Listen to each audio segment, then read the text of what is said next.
John F. Kennedy once said, "The ignorance of one voter in a democracy impairs the security of all democracy." At a time when we are just days away from the midterm elections and the future of our very freedoms hangs in the balance, the topic of how we design our democracy to endure is exceptionally important. That's why I couldn't be more excited to welcome author, strategist, host, and founder of Black Woman Views Media, the one and only Reecie Colbert. Reecie's cultural competency and gift for breaking down the complexities of nuanced topics has catapulted her to the bestseller category on Amazon for the long and short guide to the 2022 midterms. You can get it right now. You can go and download this on your Kindle. And it has also put her center stage as a regular contributor to The Clay Kane Show and The Roland Martin Unfiltered, and now even MSNBC. Reecie, your rise has been such an inspiration to so many people. But I only know part of this story. Let's shine a light on where your journey began. I was born in Boston, but I'm a Cali girl at heart because that's where I was raised. And now I'm in the DMV area. So I have a little bit of everything around the country sprinkled in here. But if you were to ask me like where I'm from, I would say Cali. I'm an LA girl. Okay. And in your time at LA, tell us a little bit about what life was like, growing up little Reecie on the streets of LA. Well, we moved a lot when I was growing up, so I went to a ton of schools. I went to the longest stretch was I went to middle school in Inglewood, and then I started high school in Inglewood. I've always been feisty. I consider myself smart. Okay. And one of the things people like to say is, "Oh, Reecie has a high confidence level," as if I would have anything other than a high level of confidence. But I've always been a little scrappy. I've always been, self-assured. I've always been very much interested in learning. My mom really emphasized education and getting straight A's and things like that. I grew up with my sister and my brother. I'm the oldest. I'm the oldest grandchild. I'm the oldest, kid. And so it was a good life. It was not perfect by any means. It had its challenges, but it definitely helped me become the person that I am today. And so let's talk a little bit about that, because you are both an entrepreneur, right? And you are a media maven. Most recently, I do believe I saw you on MSNBC most recently, which I was like, it's about time. We needed a dose of Reecie. Who would have thunk it? Yeah. You know what? Anybody who was following you through the 2020 election knew that you had a bigger space to fill, that you could have a bigger impact. And I think a part of the thing that you touched on, right, this idea that being bold and intelligent isn't always a welcome thing. Mm-hmm. Being unfiltered, right, isn't always welcomed by everyone. Right. But you've turned that into a sense of entrepreneurialism. You've actually invented a space for yourself in the form of this media company. Tell us about what you've done. Well, thank you. Yeah, that was really the point, is there wasn't a space I felt for someone like me and people that can identify with the way that, I think of things. As a Black woman in particular, we're always pigeonholed. We're always pitted against each other. We're pitted against society. People tell you right now I have like locks, these are faux locks, but I have locks. And people make judgments on whether your hair is straight or if you have a perm, whether you have locks. People make negative assumptions about that. If you have a fro, if you have a weave, people make assumptions whether if you like basketball wives or if you like, Rachel Maddow, or if you like comic books. And I wanted to create a space where it was a safe space to express anything at any given time. You didn't have to pick a side. You don't have to pick a particular box to be in. You can be anything and everything all at once. You can be that unapologetically. So that's what I wanted for myself. And I feel like I've built a community, and it's a diverse community. It's not just Black women. I'm actually surprised at how many people gravitated towards this, because I was very explicitly Black. It's Black, it's women, And that's really what it's rooted in, because it's rooted in my experiences. But I one thing I've found is that a lot of people feel empowered by that, even if they aren't a Black woman, because I'm trying to say to society, you're not going to define me. You're not going to beat me down in a way where I feel like I have to conform to your expectations. And more importantly, I don't have to kowtow to any kind of discomfort you have with the way that I express myself or the way that I go about doing things. And I encounter fewer people now because I do have a bigger platform, so people don't feel as comfortable kind of, going after you when you have 100,000 followers. But I still encounter people who are not comfortable with the way that I express myself with a lot of things. And my answer has been consistent, whether I had 28 followers or 100,000 followers. Too bad. That's a you problem. That's not a me problem. So I hope I hope if nothing else, people take away that it's not a you problem if people don't feel comfortable with you being your unapologetic self. That's not to say mistreat people. That's not to say do whatever and without regard for other people. But if it feels good to you, if how you want to talk, dress, what you like feels good to you, that's what matters. And if other people don't like it, then they should keep scrolling. They can go find somebody else that's more of their cup of tea.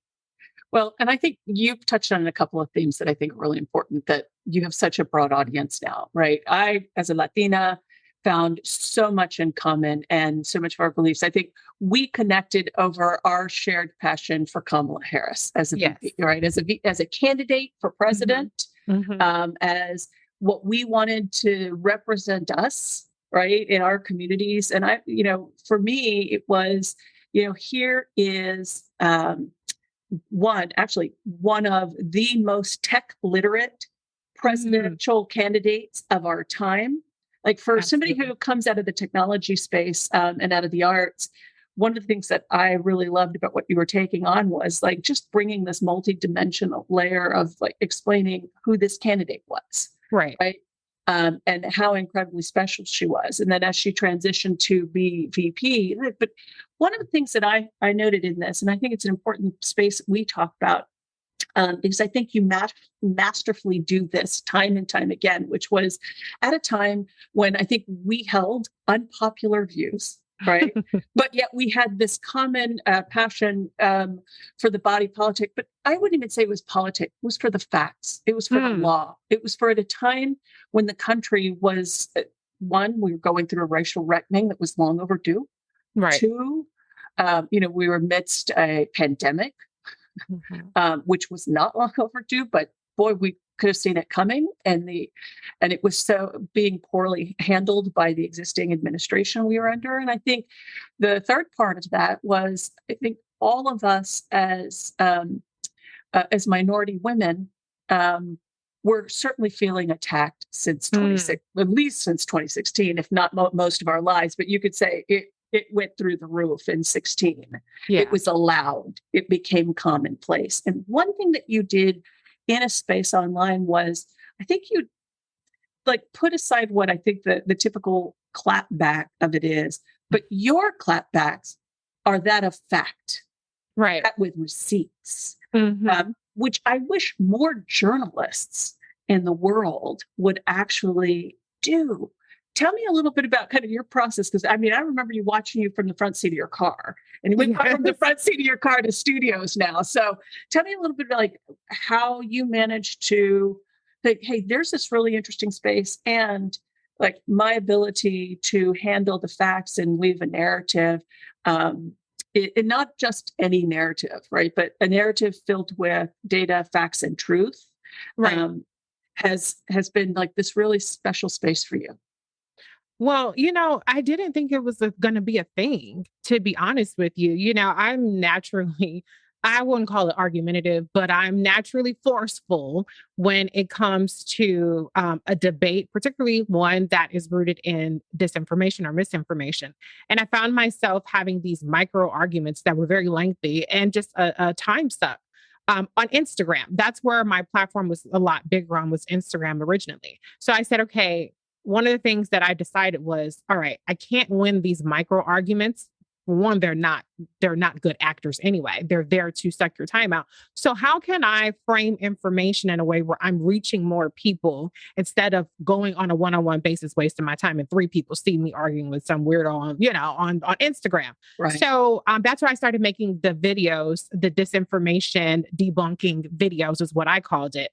Yeah. And the process for me is I see a claim and I investigate it, because I have the ability to spin with the best of them. Okay. In my professional world, I sometimes have to, BS and say, okay, I have to pivot and bob and weave. But if I don't have to do that, I would like to not do that. I would like to actually be able to just come straight at you with facts. And that was a benefit of being a Vice President Kamala Harris supporter. The facts were on her side 100% of the time what people knew about. Now, could I bring out some stuff that maybe people didn't know about? Sure, of course, because I've done enough research on her.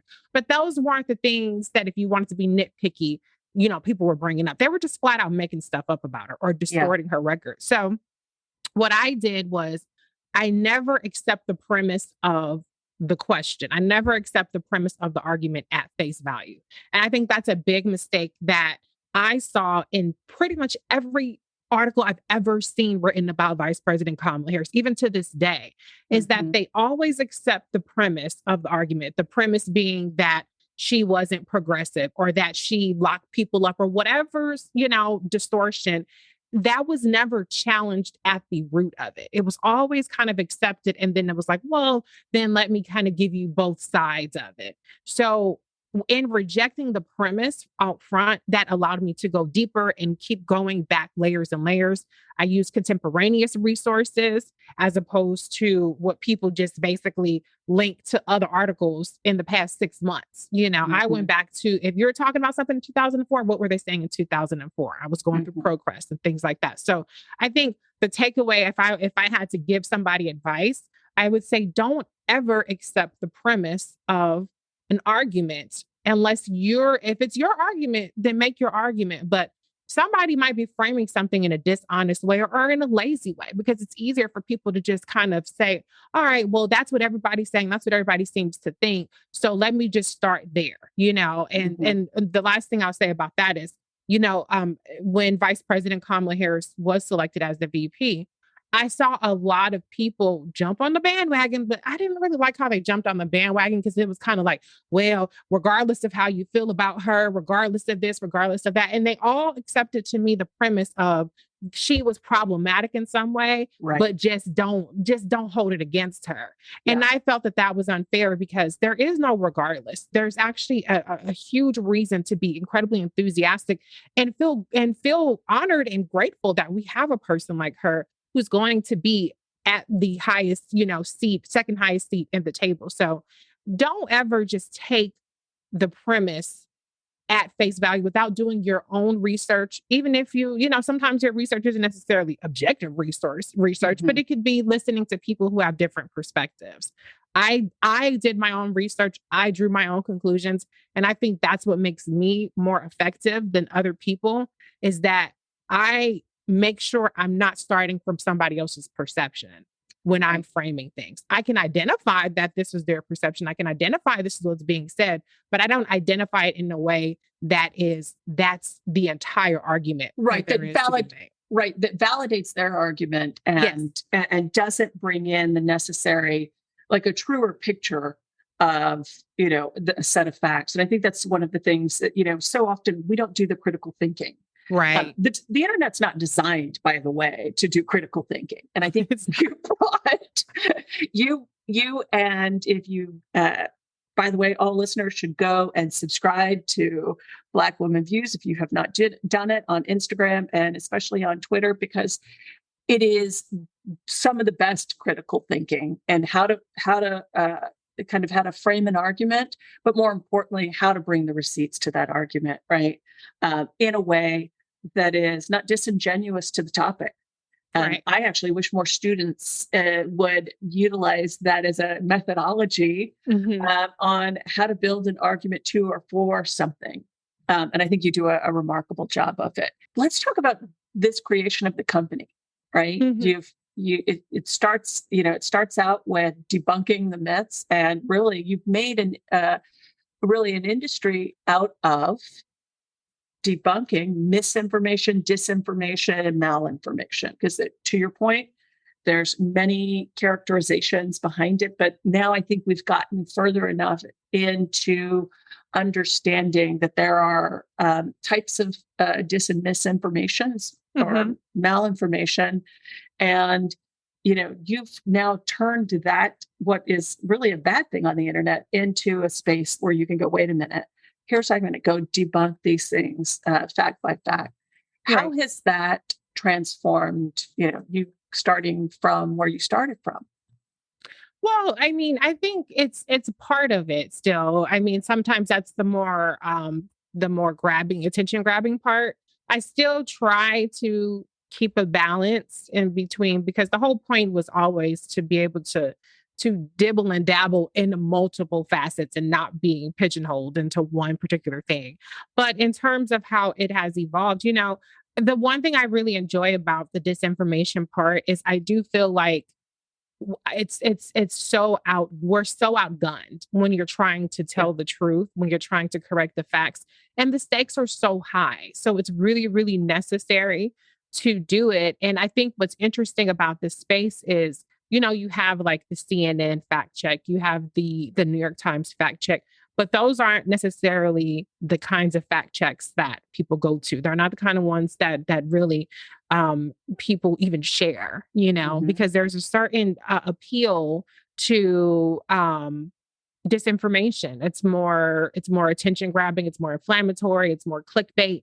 And a lot of times when people debunk disinformation, they're very like straight and narrow and down the line, and it's boring, unfortunately. And that's just not what people are gravitating to. So what I do is I do it in a way, and some people don't like it, I'll be honest with you, but I do it in a way where it is attention grabbing. Sometimes it's more provocative, sometimes it's more explicit than others, but I do it in a way where I recognize my audience. My audience is not everybody. And so everybody is not going to gravitate to what I do. A lot of people might actually reject it. But for the audience that I'm trying to reach, I understand how they view information. And that's what I try to capture. So I call it the hook. I find the hook. There's a hook in the disinformation, and then there's a hook in how I'm going to debunk it. And so once I put those two together, then that's where it starts to be effective. And I just did a panel on this at the National Association of Black Journalists and Hispanic Journalists Conference. And what I said is, at that time is, when it comes to debunking disinformation, you don't win every battle. Sometimes I put stuff out there and I feel like, why do I even bother? People are going to believe what they want to believe.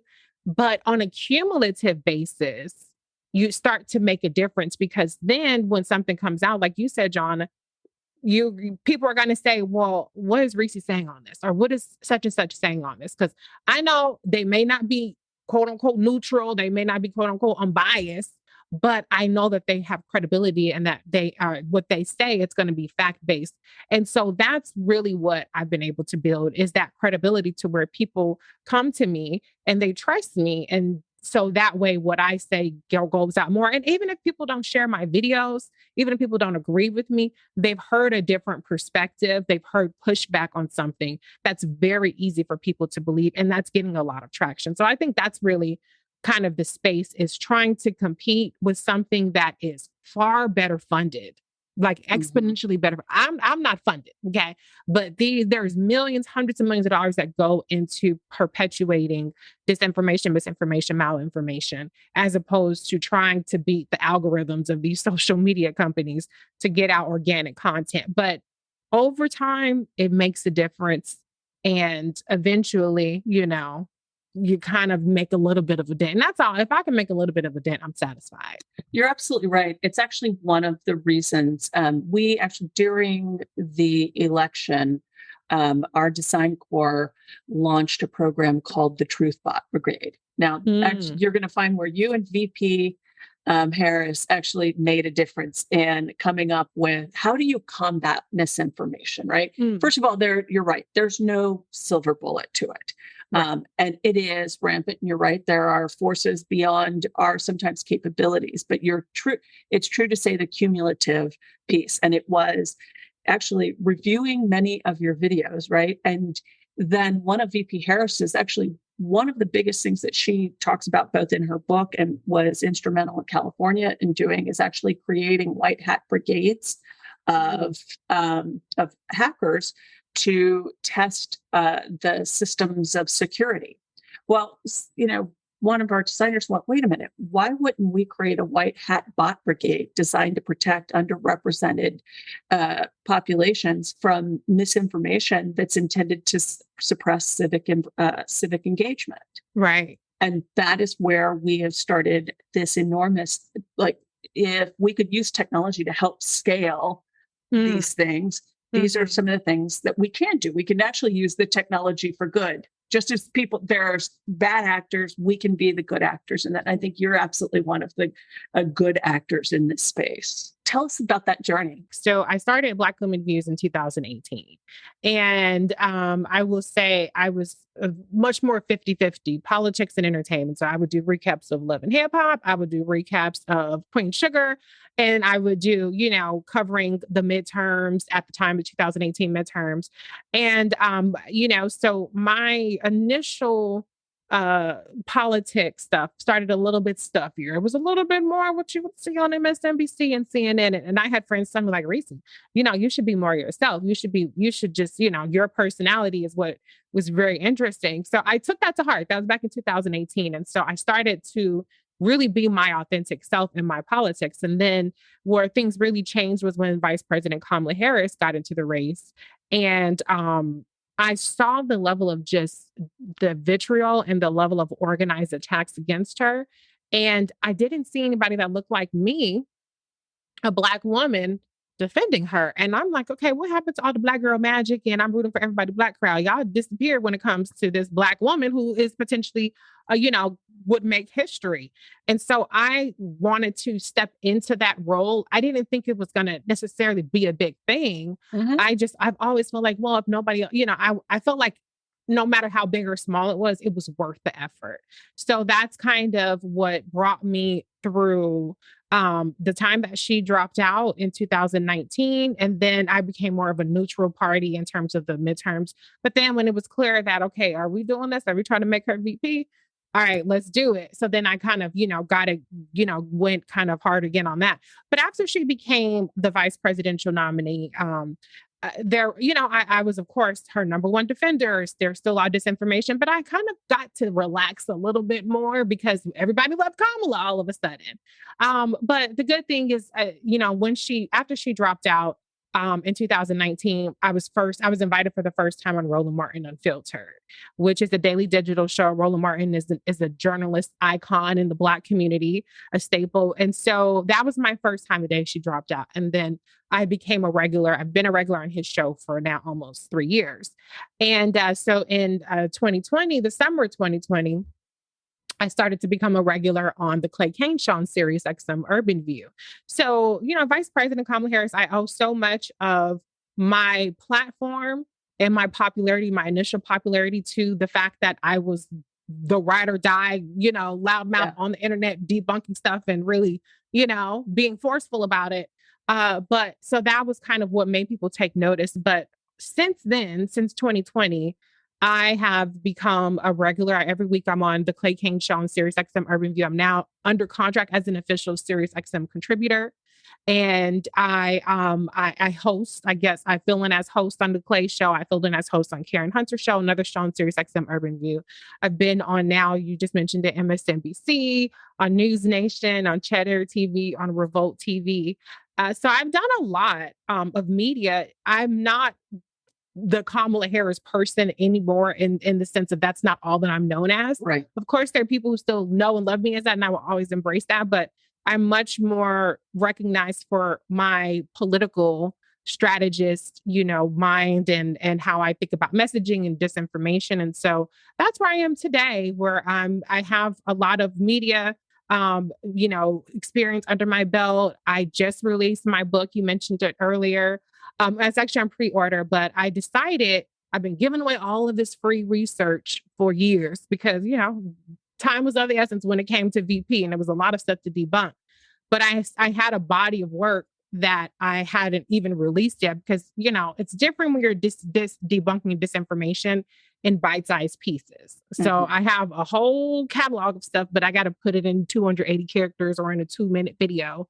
And so that kind of just made me think about, well, maybe I should write a book. But I decided to do a midterms guide, a series. So the book that I have now, which just so happens to be the #1 bestseller on Amazon under campaigns and elections. So I'm very proud of that. I have the screenshot forever that says bestseller. So what it is called, the series itself is called The Long and Short of It Guide to the 2022 Midterms. If enough people buy this book, I will continue on with the other books that I have planned between now and the midterms. But this first one is called Long and Short of a Guide to 2022 Midterms, The Radical Republicans.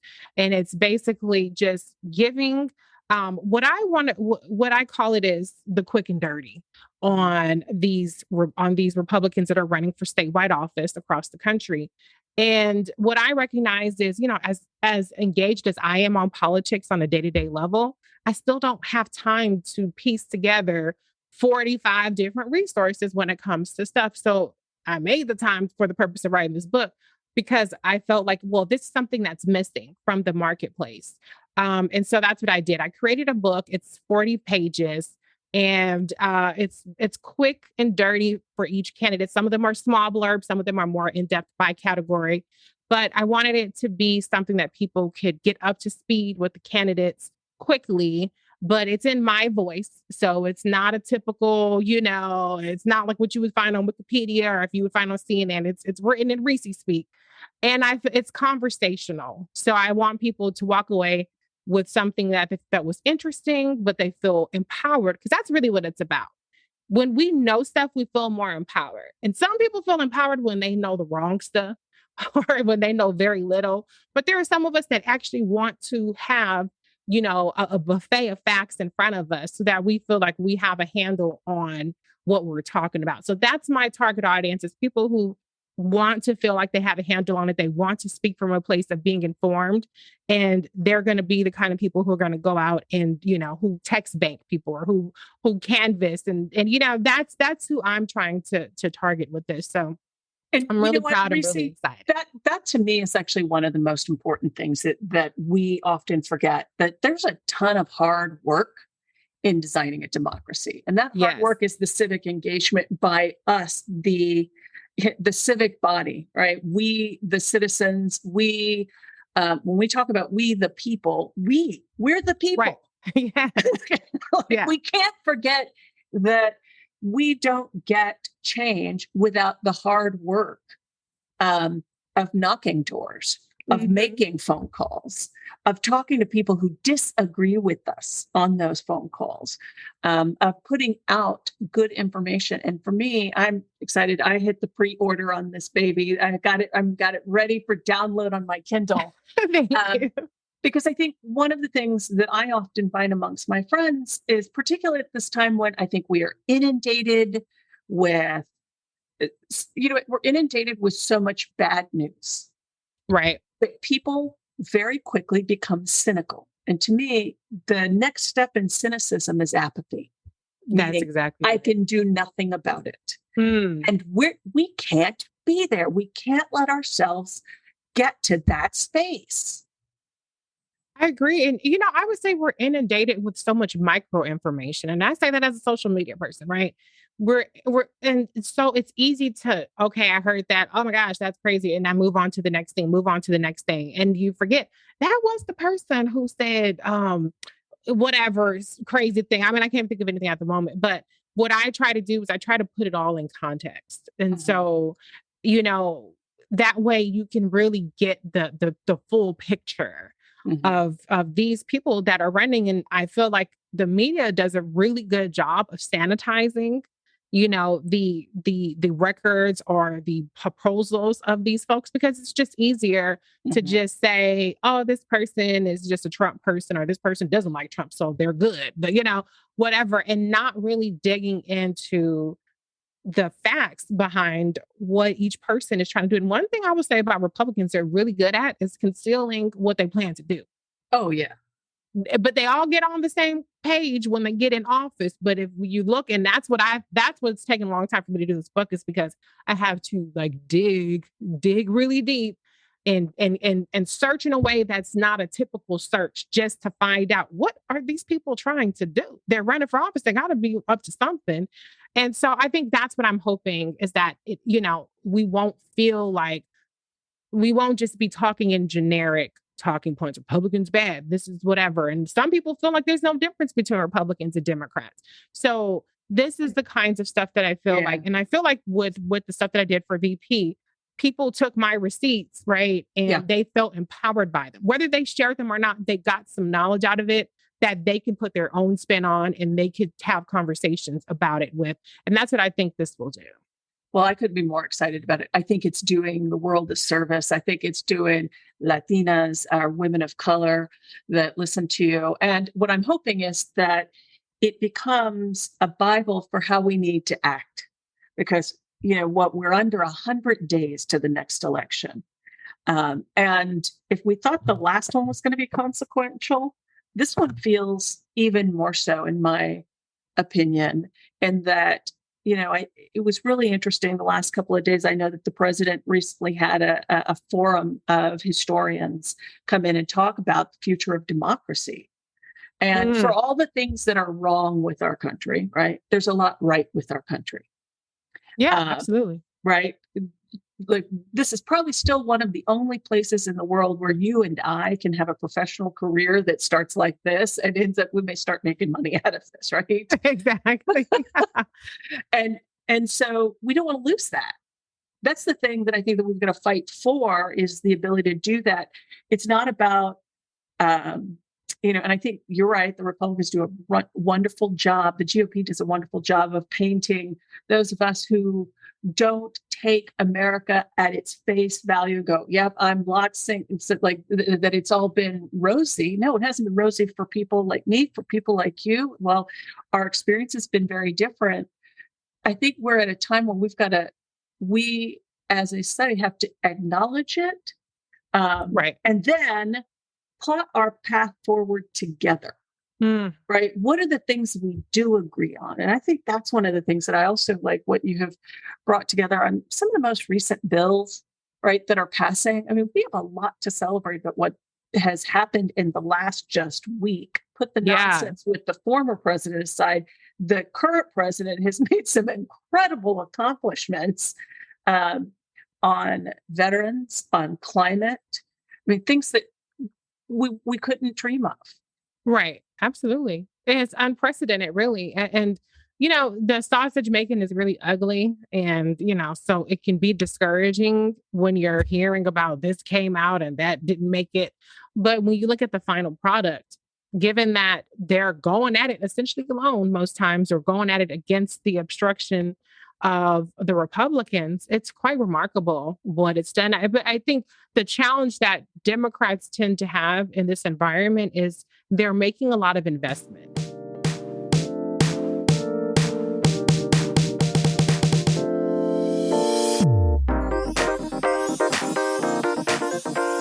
STEAM skills equip women and girls to participate in the global workforce. Yet in 2021, only 27% of scientists, technologists, engineers, artists, mathematicians, and designers were women.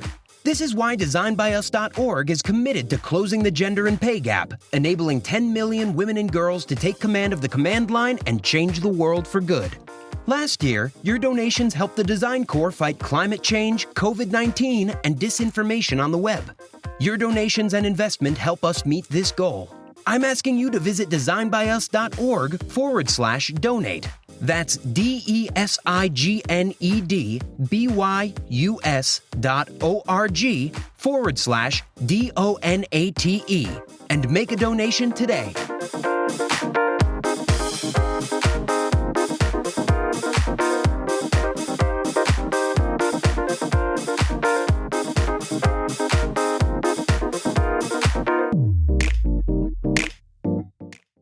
I mean, if you even go back to the Affordable Care Act, Obamacare, when it passed, there was a couple of years lag before the exchanges were going to come on and several of the provisions would kick in. And so the backlash happened before the benefits happened. And so I think one of the things that the Democrats could do better is communicate the instant benefits of it, but also communicate better how the investments that they're making, while you may not feel them all immediately. Now, I think they got lucky. Inflation went down to 0% just for the month of July. Gas prices going down. They get blamed for stuff that they can't help. Yeah. But hopefully you get credit for stuff that maybe also didn't really necessarily do that much to change either. But I think if they can really communicate why it's important that they make these investments, regardless of what people are feeling right now on a day-to-day basis, I think that they could really get a lot more people on their side. I agree with you. I totally agree with you. One of the things I want to kind of go back and drill into a little bit was, we talked about so much of, you move from doing this on your own from the front seat of your car to Roland Barton and now onto Sirius XM and MSNBC. Decode for our audience a little bit about every one of those steps. What did you have to educate and prepare yourself for in making some of those jumps, and to going from doing it for yourself to being paid to do it? What were some of the things you had to educate yourself on, and where did you start in that research process? Well, let me be transparent. There's not a lot of getting paid in media. Okay, unless you're a contributor. I'm a contributor for Sirius XM Urban View. I don't get paid for every appearance that I do on Sirius XM, but I do get paid. I get paid for when I host. But to your point, though, whether you're getting paid or not, there's still a certain code of ethics, right? There's still expectations that you have to make. I'm fortunate that what attracted these institutions, these shows to me was me. Authentically. So I didn't have to do a lot of change, practically no change when it comes to Roland or Clay, but they're very different formats. So for Roland, I learned how to hone the skills of being on a panel. So his show is a 3-person panel, plus he's the host, and we respond to the stories of the day. We give our commentary. So the thing that I learned there is, number one, timing, how to, time my comments. I'm not getting a chance to map out what I'm going to say or even think about it. I'm responding to what my panelists say. I have responded to what the host say. This is how, when you do media, whatever they throw at you, you kind of have to figure out, okay, how do I respond to? So honing those skills was really the biggest things of each of those platforms. I learned the camaraderie of a panel. Fox News, for instance, sometimes even MSNBC and CNN, they're all about people arguing and butting heads. But I appreciated on Roland that we're all relatively ideologically along the same lines. We have different skill sets. Like one of the persons that I'm with, Dr. Carr, is a genius. He's a historian. He's a professor. Another woman that I'm with, a dear friend of mine, Erica, she is a veteran, and she just has so much experience and wealth of knowledge in that. So that is the fun part about Roland, is that I really learned how to be a part of a team. Black Women Views, me and my car, that's me going off saying whatever I want to say, how I want to say it in my own time. But on these shows, it's part of a team. And then, so Clay Kane's show on Sirius XM Urban View is a radio show, which has call-in, people who call in throughout the show. And so the fun part to me, I love that, especially when I get to host, because I love to talk to people. And that's so different from, when I make a video, people are responding, they leave comments, but it's not necessarily as much of a conversation as opposed to radio. So I had to learn the radio aspect. I had to learn the call in aspect and the instant feedback that you get. If you say a comment, somebody calls it, usually it's positive though. So that was fun. And then, for the other appearances that I've done, I was just able to leverage the experience that I've had being on the radio for years, being on Roland for years. So there really wasn't anything I had to adjust for those, because even though, I'm not necessarily on the mainstream stuff, and a lot of people put so much emphasis on MSNBC and CNN, and they get on there, and maybe they get on there once a week or once a month, and they get 30 seconds to talk in a 7-minute segment. I'm on, these shows for 2 hours. 2 shows, 2 hours a day, and I get a lot more time to talk, and I get a lot more experience. doing interviews and a variety of things. So it's been really great because I've gotten so much experience in the media space and on such a variety of formats, one-on-one interviews, hosting, panels, call-in, everything you can think of, you name it. Even if I had to do a monologue, an A block, different things like that. So it's been really wonderful to hone in all of these skills. What have been some of the hurdles and barriers that you experienced in these early days of, going through those three very different formats? Well, I think the hurdle is just, am I really going to be accepted for who I am? So there is always a little bit of a temptation to just tone it down a little bit, to dial it back. But luckily for me, like for instance, Roland was like, "What are you doing? I brought you on here to show because of who you are, and not to be generic person X, Y, and Z." So that was the thing. But was that like your first time you came back and maybe tailored it down a little bit, or like probably my second or third time when I was doing the show, and he was like, where is the Reecie that I know? So after that I was like, okay, well, if that's what you want, that's what you're gonna get. Because it's always easier to be me, right, than it is to do anything else. And I have range. I can it's not being me when I am on like MSNBC or Cheddar as opposed to on Roland, but it's just a different vibe.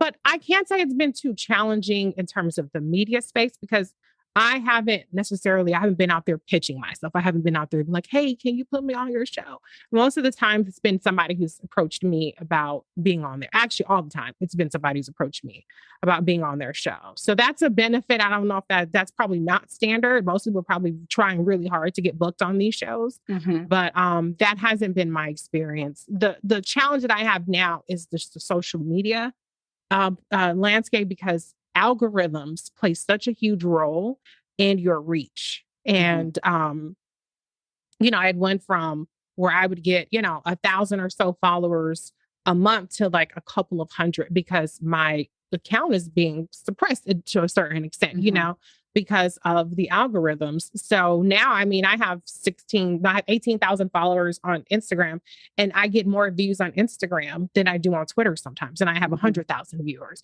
or 100,000, followers. So that's the bigger challenge for me is how do I beat the algorithms, which are not designed for a person like me who gives unbossed, unfiltered commentary, who is a Black woman who, ruffles feathers, who, talks about racial issues, which is frowned upon, talks about political issues, which is frowned upon. Sometimes, more times than not, uses profanity and different, I use colorful language and people like that. So there are a lot of things that work against me on social media, which is why I have decided to just like take things into my own hands. Now I have a mailing list so that if I wanted to communicate something, I can go directly to people without them having to see my stuff show up in their feed. And I've added a blog to my website. So now if I have something that I want people to see, I can put it on my blog. So that's the challenge is number one, how do I beat the social media algorithms? And two, how do I take what I've built in terms of a platform and a presence online? How do I take that offline?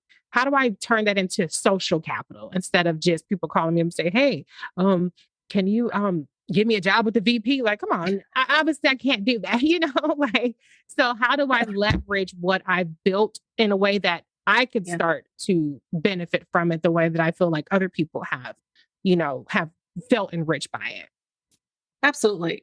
I think one of the things, I'll give you a really quick answer to how do you beat the algorithm as somebody in technology. We need more Latinas. We need more Black girls. We need more Asian girls. We need more minority women in technology. That's how you beat the technology. Right. Because that technology wasn't written by us. Exactly. The vast majority of the way that the algorithms work today don't have the ethical concerns of our communities baked into their, like the core of how they were built. It just it doesn't. Now, do we think that's changing? Yes, it's changing. Is it changing fast enough? No, it's not fast enough. Right. But we're making progress. And I think you having your voice out there and then taking it and investing in yourself. One of the things that I think I loved what you said was that you've gone now and said, you know what? I'm going to go from this rented space I was to think Mhm. about social media is almost like rented space, Yes. right? Yes, Into absolutely. my own space, which is Mhm. the equity part, and start building my email address lists, my own website, right? That in and of itself is a product. Yes. I like And it.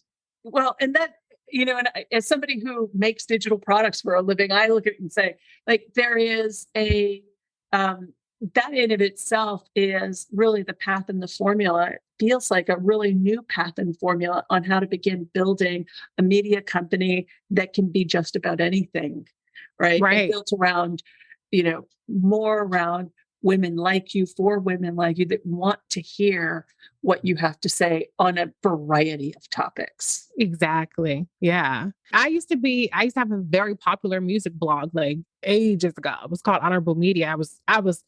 It was a collaboration. Actually, I hopped onto somebody else's blog, but I became like a star of the blog. But then everything moved to like Twitter and Instagram, and so I'm hoping we kind of go back to the website formula where people want to go to websites and visit certain websites on a day to day basis because social media and a lot of people are starting to complain like, oh, all I see is videos, all I see is this, that, and the other, because I think they've kind of overdone it with the algorithms and trying to curate so much that people don't even see who they're trying to follow. So yeah, I think that I mean I love that way you put it. I didn't even think about it like that, but I am trying to build my own product in a way where I have autonomy over it. And it's not, okay, somebody reported your account today. Now you're suspended or whatever. Because at any point, I can get targeted and it could be gone.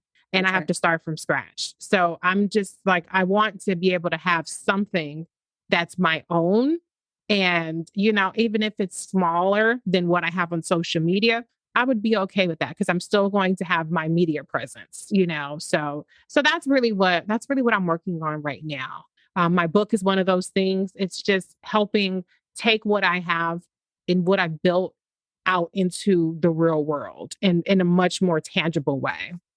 Well, I fundamentally believe that Black woman views media. This is just a start, and this is something we've got not just to watch but contribute to, both as listeners, Yeah. as technologists. One of the things that I am always telling our students, our apprentices, and mid career designers is said, stop for a second, move yourself out of the big companies for a little bit, and go work for a small startup and do something that will transform your life.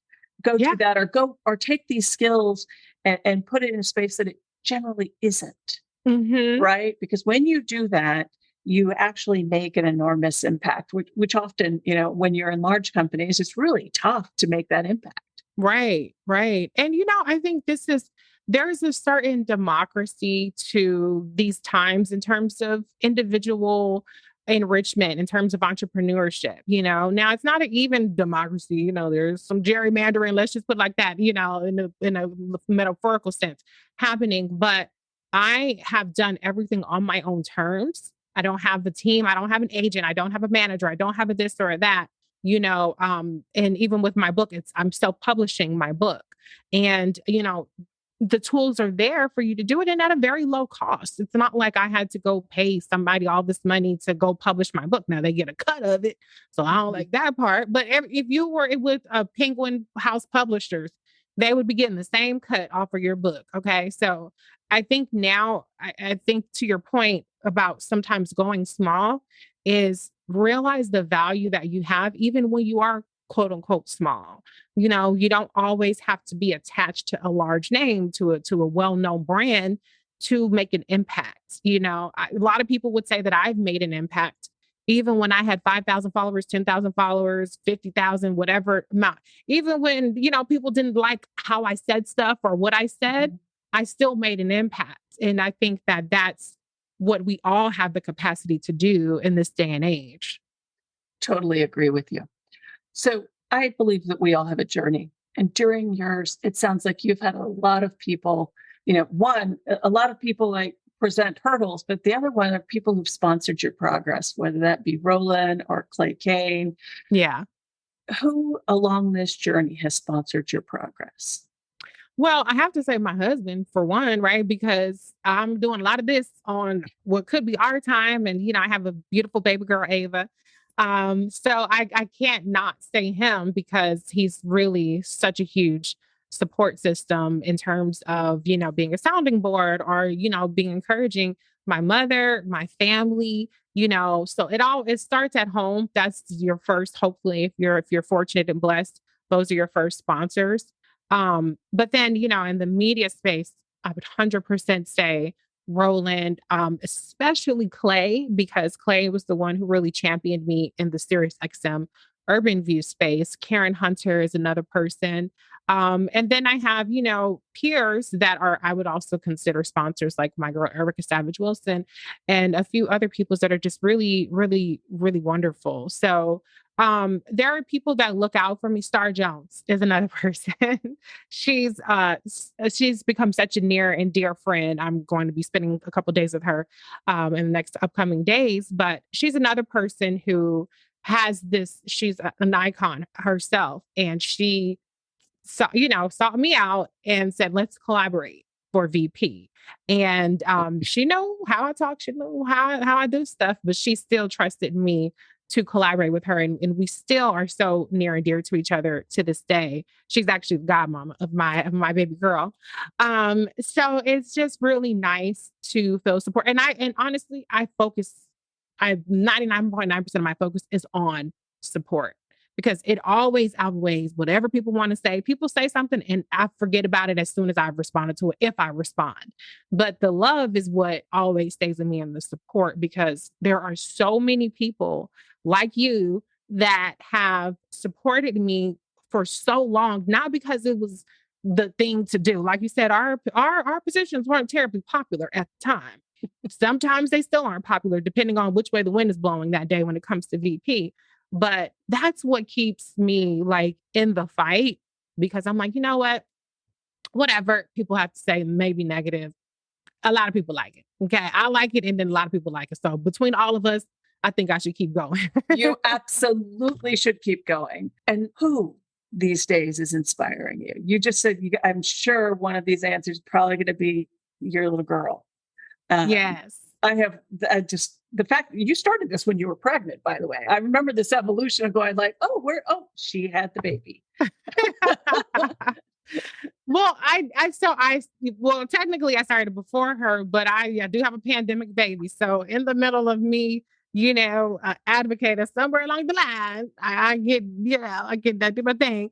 But I am proud to say that did not change the way that I approach things, in the sense of like, I still wasn't like, I'm not like, oh, I'm a mom now, I have to be excited. No, but I do feel inspired by her, even VP, we had a conversation, and she's like, the world's going to change now for your Ava. You know what I'm saying? And so I, it's like, yeah, this is a higher purpose, obviously, that I have. My husband inspires me. My husband actually this year, he became an elected official. He's a commissioner. And so just to see his passion for making the community a better place, and the amount of work that he puts in, it doesn't pay a lot of money. It's a super, super part-time job. So he still has his own full-time job, plus being a husband and a dad. And just to see the level of engagement that he has, and the community members love him. He's like the favorite commissioner. It's so inspiring to me, because I talk about politics, but he's doing the work.